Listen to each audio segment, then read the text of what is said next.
Selamat malam Pak Petrus. Selamat malam, Mbak. Pak Petrus, hari ini polisi menggeledah kantor BPN Jakarta Selatan. Hasilnya apa aja Pak Petrus? Ya betul, kami telah melakukan penggeledahan terhadap kantor BPN Jakarta Selatan. Sampai sekarang tim kami juga masih berada di kantor tersebut.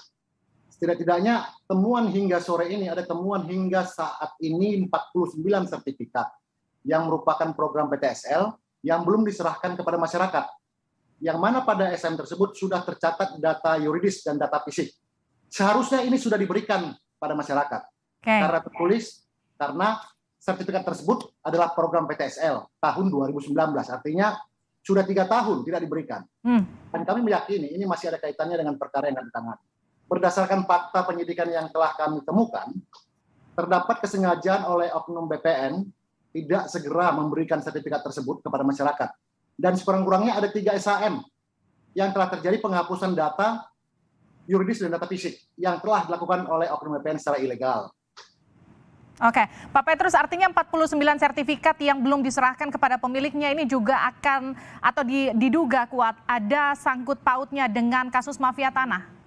Ya, ini kami dugaankan, memang ini ada kaitannya dengan yang dilakukan oleh oknum BPN yang telah kami tahan. Modusnya seperti apa Pak Petrus? Mereka bisa dikatakan mereka menunda pemberian sertifikat kemudian untuk dipalsukan sertifikatnya atau seperti apa? Ya, jadi dari fakta penyidikan yang telah kami dapatkan, telah kami temukan, ada kesengajaan dari oknum BPN tersebut dengan tidak segera memberikan. Kesengajaannya bagaimana? Terjadi penghapusan data yuridis dan data fisik yang dilakukan secara manual. Ini yang fakta penyidikan kami. Oke. Secara manual itu dilakukan dengan menggunakan byclean, dengan kata embat yang tidak sesuai dengan mekanisme ataupun SOP yang berlaku. Seharusnya jika terdapat perubahan pada data tersebut, seharusnya dicoret, bukan dilakukan penghapusan seperti itu. Kemudian digantikan dengan nama serta peta bidang yang baru tanpa disertai dengan warkah yang benar. Artinya kami menduga bahwasanya sesuai dengan fakta yang kami temukan dari hasil penyidikan kami, ada peran serta donatur atau pendana yang kemudian oknum BPN ini bekerja sama dengan pendana tersebut. Kemudian menggunakan sertifikat atau blanko sertifikat yang merupakan program PTSL yang telah terdapat data yuridis data fisiknya sesuai dengan pemohon pada PTSL. Kemudian digantikan dengan nama pendana tersebut. Dengan demikian, dapat disimpulkan bahwasanya oknum ASN tersebut telah melanggar Undang-Undang Nomor 30 Tahun 2014 tentang Administrasi Pemerintahan, di mana dalam undang-undang tersebut tertulis bahwasanya asas umum pemerintahan yang baik adalah tidak menyalahgunakan kewenangan, dan juga oknum ASN tersebut telah melanggar Undang-Undang Nomor 5 Tahun 2014 tentang ASN. Ada satu hal yang paling mendasar, yaitu ASN tersebut tidak menunjukkan sikap integritas sehingga terjadi penyelewengan. Kita sebagai ASN harus bisa menjaga integritas di lingkungan kerja dan senantiasa menjadi teladan yang baik dimanapun kita berada. Terima kasih. Baiklah, sekarang saya akan menjelaskan bagaimana keterlibatan pejabat BPN di dalam sindikat mafia tanah, yaitu dengan mencari penyebab dari keterlibatan para pejabat BPN melalui teknik analisis isu, yaitu melalui diagram fishbone. Di dalam fishbone diagram ini, yang pertama ada man atau manusia maupun individu.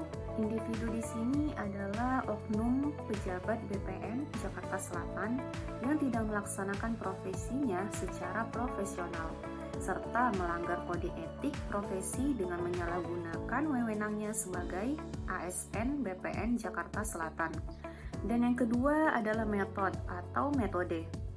Metode ini adalah menyalahgunakan wewenangnya sebagai ASN BPN Jakarta Selatan dalam memiliki kode akses untuk masuk ke dalam sistem milik BPN Jakarta Selatan, kemudian menghapus data yang ada di sertifikat lama secara manual dan tidak sesuai dengan SOP yang berlaku. Lalu digantikan dengan nama serta peta bidang yang baru tanpa disertai dengan warkah yang benar. keterlibatan pejabat BPN dalam sindikat mafia tanah.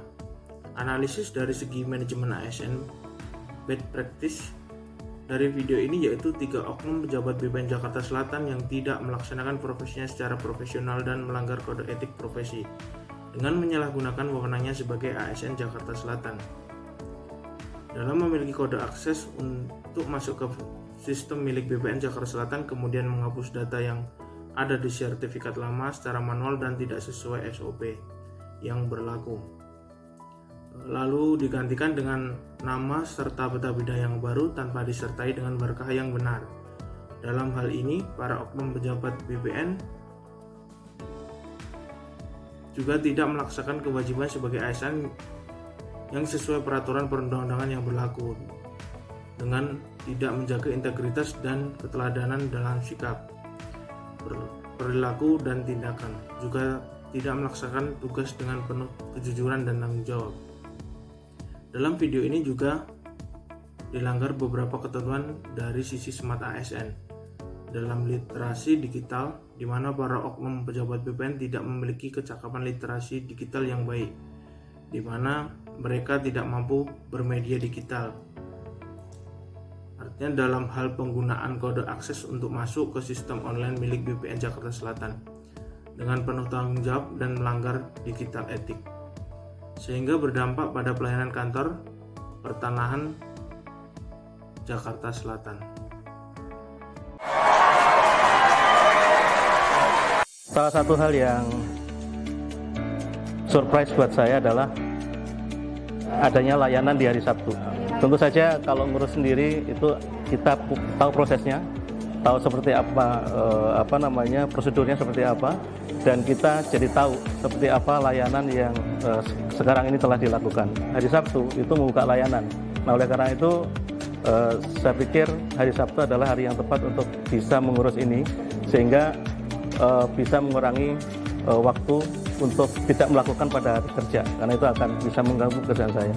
Ya, karena hari biasa gitu kan, hari jam kerja, karena saya sibuk, kemungkinan itu kepengurusannya juga agak padat gitu kan. Karena hari Sabtu ada pekerjaan tambahan dari BPN. Alhamdulillah saya ikut hari Sabtu untuk kepengurusan Royal Sertifikat. Alhamdulillah cepat banget, cuma 50 menit udah selesai.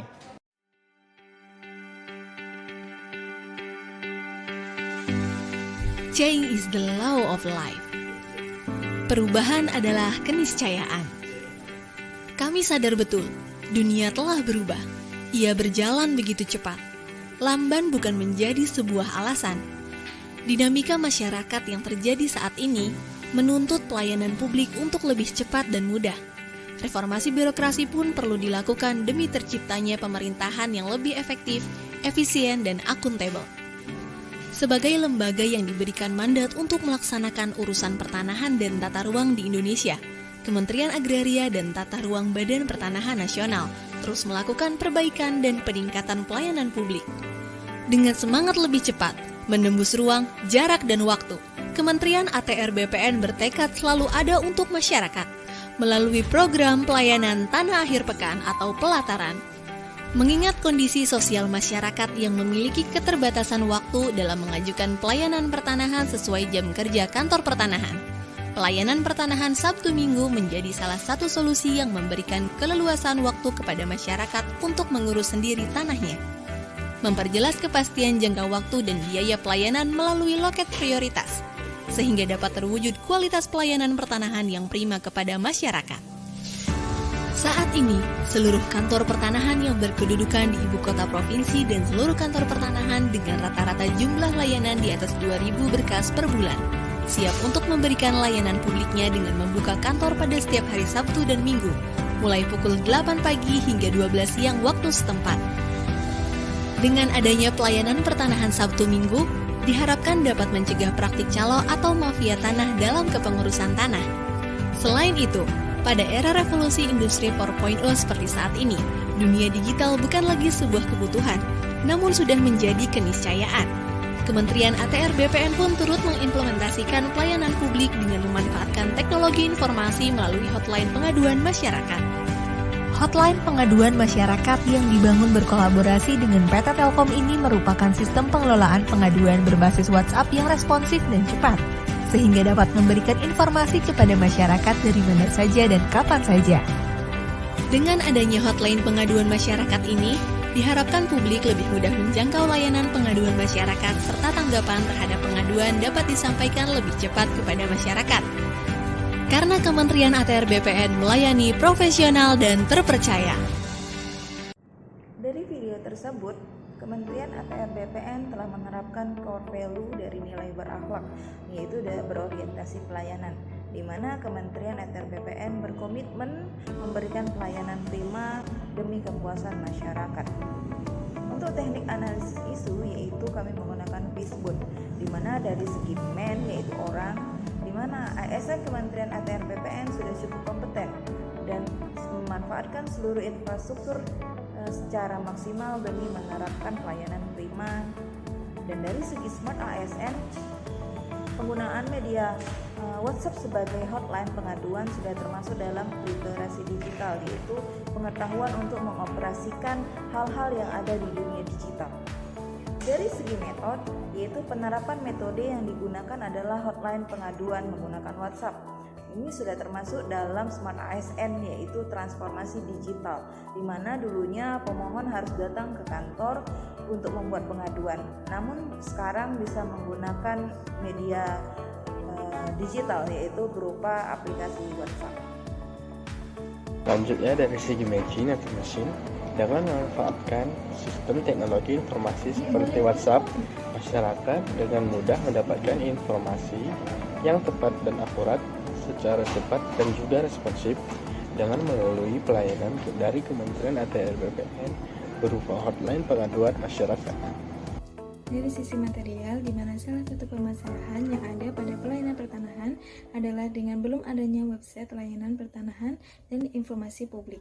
Pada era revolusi industri 4.0 ini, kita dituntut untuk menyediakan pelayanan prima kepada masyarakat yang cepat dan responsif.